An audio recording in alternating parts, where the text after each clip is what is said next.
we're trying to present the impact of generative AI, like Chat GPT, on three key macros.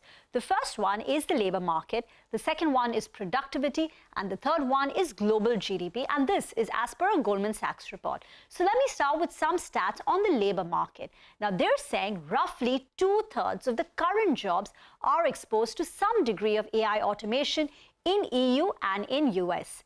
There are some professions where a large part of the work can be automated. For instance, 46% of the legal administrative work, or 44% of the legal work can be automated. But then there are some professions which are physically intensive, like construction or maintenance, or occupations for which a significant share of the worker's time, employee's time, is spent outdoors performing physical labor, and these cannot be automated by AI.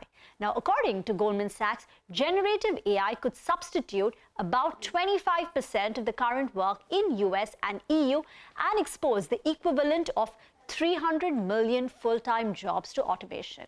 Now, that sounds a bit worrying, but here is the good news. Historically, worker displacement due to technology or automation has often been offset by the creation of new jobs and the emergence of new occupations. So generative AI, according to them, is likely to complement and not completely substitute the workforce.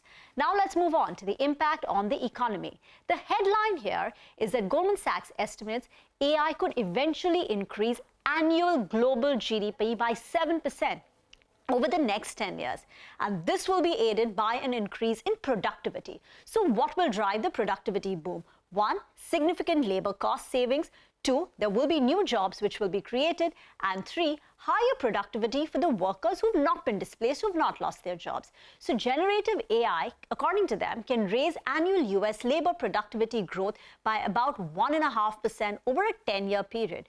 But the caveat here is the overall impact on the economy will depend on the capability and the adoption timeline. When does this become mainstream? And currently, both those parameters are a bit uncertain. Back to you.